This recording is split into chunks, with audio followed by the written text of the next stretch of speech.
Bharatiya Janata party का पूरा राजस्थान में, भारतीय जनता पार्टी का पूरा देश में भारतीय जनता पार्टी का अच्छा माहौल है, क्योंकि भारतीय जनता पार्टी के कार्यकाल में बहुत विकास और डेवलप हुआ है। पीपलवास पहुंचे हैं।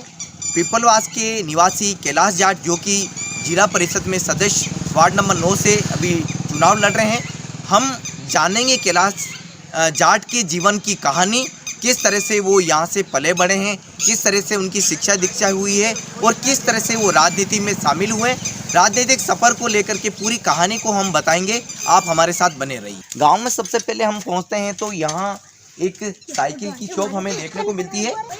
तो देखिए, हम एक साइकिल की दुकान पर हैं और क्या कुछ चल रहा है हम जानने की कोशिश करते हैं। कैलाश जी जाट जो कि चुनाव लड़ रहे हैं, क्या कहना है, किस तरह की उनकी आप जानते हैं जिंदगी से, किस तरह से परिचित हैं आप?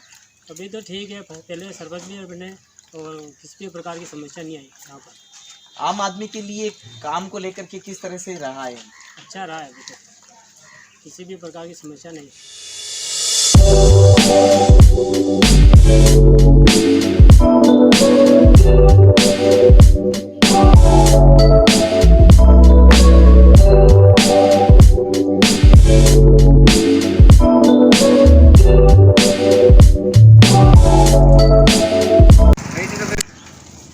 तो देखिए, पीपलवास गांव जो कि एक भदेसर तहसील के प्रमुख गांवों में से गिना जाता है और इस गांव की एक अच्छी पहचान है।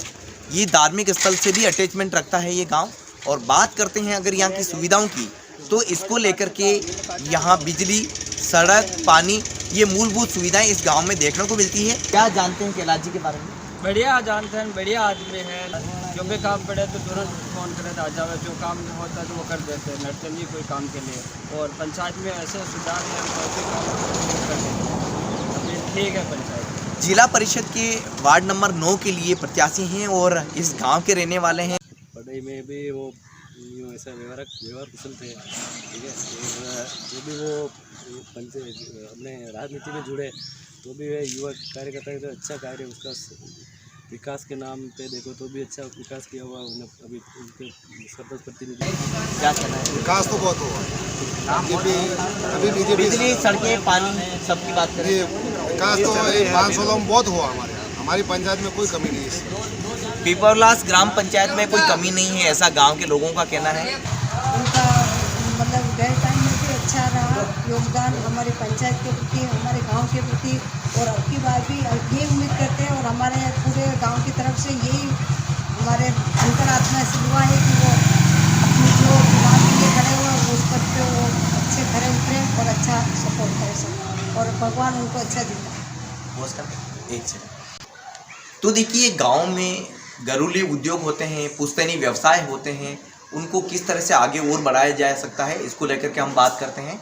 आपके यहाँ पे जो घरेलू उद्योग हैं उसको कैसे आगे बढ़ाया जा सकता है, क्या कहना है?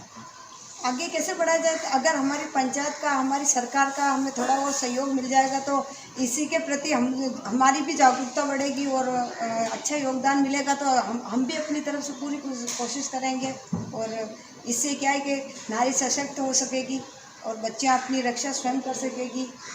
नारी सशक्त की आपने बात की है, महिलाओं की सुरक्षा के लिए, बच्चों की सुरक्षा के लिए यहाँ कुछ चलता है?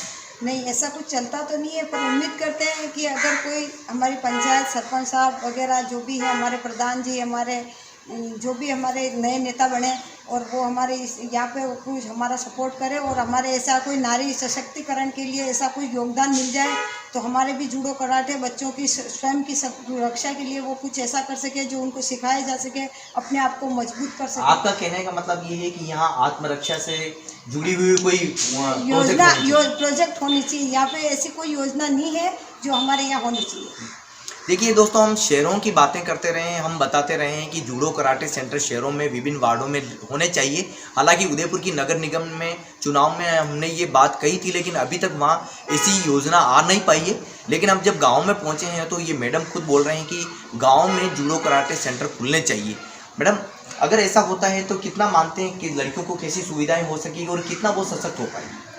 अगर ऐसा हमें सहयोग मिलता है और योगदान अगर हमारी सरकार की तरफ से, हमारे नेताजी की तरफ से, हमारी पंचायत की तरफ से, हमारे जिले के कलेक्टर साहब की तरफ से, जैसे भी ऐसा योगदान अगर मिलता है तो बच्चियां स्वयं की रक्षा स्वयं कर सकेगी, किसी के ऊपर निर्भर नहीं रहेगी। देखिए सरकार की तरफ से और प्रशासन की तरफ से ये इस तरह की बात होती है तो बहुत अच्छी बात होगी।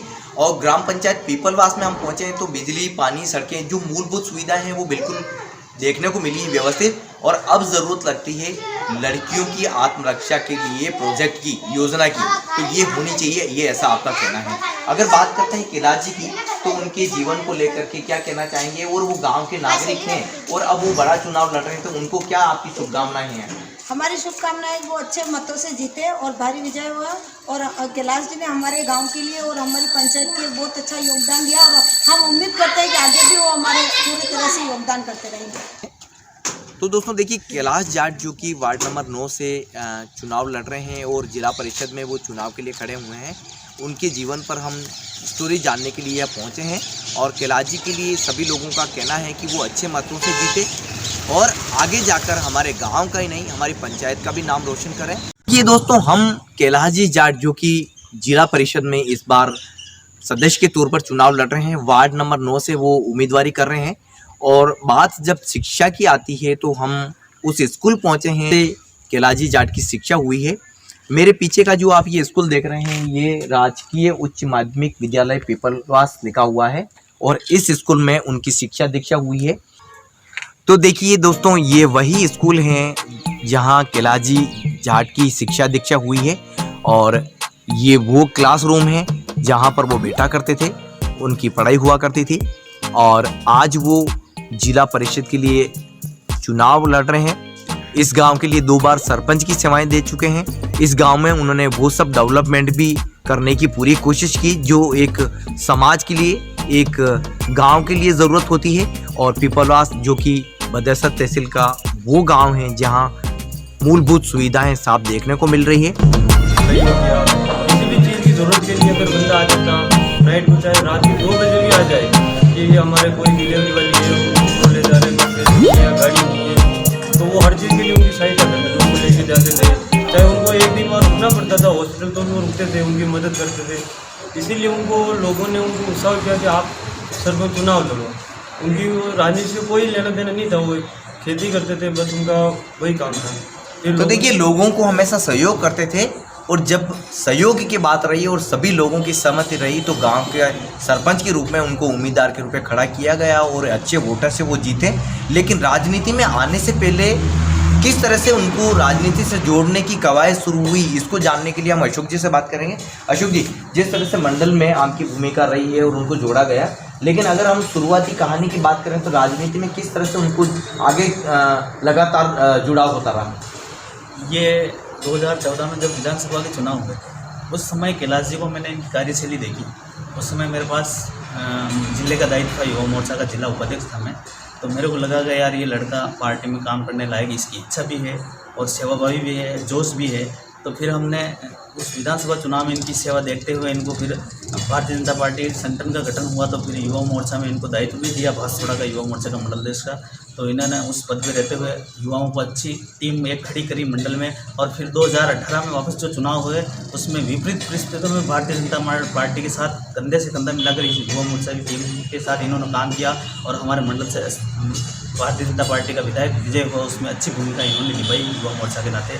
और फिर इधर वापस पंचायत राज के चुनाव आए तो दूसरी बार भी इनको जनता ने सरपंच के रूप में 1000 मतों से जिताकर भेजा और दूसरी बार वापस सरपंच का मौका दिया। और इसी काम को देखते हुए अभी ये वापस जिला परिषद पंचायत राज के चुनाव आए तो भारतीय जनता पार्टी ने जिला परिषद का वार्ड नंबर 9 से चेहरा बनाया। तो देखिए अभी हम बीजेपी कार्यालय पे पहुंचे हैं और ये कैलाश जी का कार्यालय है। वार्ड नंबर 9 से वो जिला परिषद के लिए उम्मीदवारी कर रहे हैं और उनके बारे में हम जानेंगे क्या कुछ लोग सोचते हैं, उनके जीवन की किस तरह की कहानी है, क्या कुछ संघर्ष है, ये सब जानने के लिए सबसे पहले राजनीतिक क्षेत्र से जुड़े अशोक जी पालिया से हम बात करेंगे। कैलाश जी की ज़िंदगी पूरी खेती से ही स्टार्ट हुई थी। वो एक किसान के बेटे थे तो उनकी जो भी प्रोग्रेस है वो उनका कोई बिजनेस नहीं था, पहले वो खेती करते थे तो उन्होंने मेहनत की खेती से, ठीक है, और लोगों से व्यवहार बनाया गांव में अच्छा। उन लोगों के जो कुछ भी तकलीफ थी तो उनमें खड़े रहते थे, कोई प्रोग्राम होता तो रात उनके खड़े रहते थे। सबसे पहले तो मैं ये कहना चाहूँगा कैलाश जी जो है वो ज़मीन से जुड़े हुए आदमी और एकदम किसान के घर से परिवार से पैदा हुए हैं और किसान के बच्चे हैं और सीधी सी बात यह है कि मतलब उन्होंने ज़मीन से शुरुआत की है, न उनके घर से कोई राजनीतिक परिवार से है, न कोई था पहले भी। पर अभी जो उन्होंने खुद का वर्चस्व बनाया और खुद के लोगों की जो सेवा की है जनप्रतिनिधि के रूप में, उससे ये संदेश मिलता है कि मतलब कड़ी मेहनत और सच्ची ईमानदारी नेता अगर देखा जाए तो कैलाश जी से बढ़िया अगर हमारी पंचायत में अभी तक तो कोई नहीं हुआ है। और एक सरल छवि के और सभी का साथ लेके चलते हैं। हमने कैलाश जी के जीवन से जुड़ी हुई इस खबर से आपको रूबरू कराने की कोशिश की और कुछ इसी तरह की स्टोरी को लेकर के हम आपसे रूबरू होते रहेंगे। आप हमारे साथ में बने रहिए और चैनल को सब्सक्राइब करने के लिए आप कंटेंट ज़रूर शेयर करें ताकि अगला कंटेंट सीधे आप तक पहुंच सकें। Thank you.